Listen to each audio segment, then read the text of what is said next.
കണ്ണൂരിൽ പ്രവർത്തകൻ കൊല്ലപ്പെട്ടതിൽ പ്രതിഷേധിച്ച് ബിജെപി ആഹ്വാനം ചെയ്ത ഹർത്താൽ പുരോഗമിക്കുന്നു. ഇതിന്റെ കൂടുതൽ വിവരങ്ങളുമായി ജിതിൻ ചേരുന്നു. ജിതിൻ, വിവരങ്ങൾ.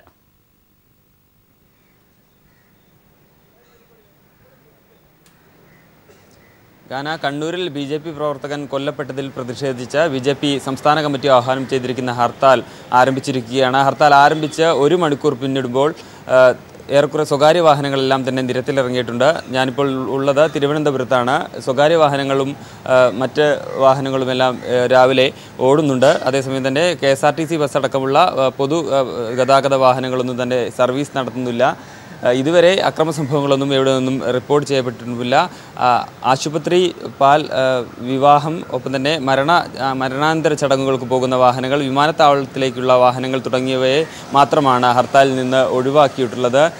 ഒപ്പം തന്നെ ഹർത്താലിനോടനുബന്ധിച്ച് വലിയ സുരക്ഷാ സന്നാഹങ്ങളാണ് സംസ്ഥാന വ്യാപകമായി ഒരുക്കിയിരിക്കുന്നത്. ഹർത്താലിൽ അക്രമങ്ങൾ ഉണ്ടാകാനുള്ള സാധ്യതയുണ്ട് എന്ന രഹസ്യാന്വേഷണ വിഭാഗത്തിൻ്റെ റിപ്പോർട്ടുണ്ടായിരുന്നു. ഒപ്പം തന്നെ ഇന്നലെ പോലീസ് മേധാവിയും ഇക്കാര്യം സ്ഥിരീകരിച്ചിരുന്നു.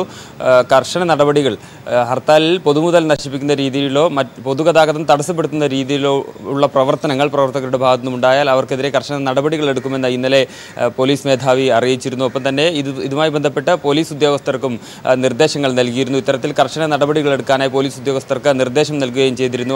അതുകൊണ്ട് തന്നെ സംസ്ഥാന വ്യാപകമായി വലിയ സുരക്ഷാ സന്നാഹങ്ങളാണ് എല്ലായിടങ്ങളിലും ഒരുക്കിയിരിക്കുന്നത്.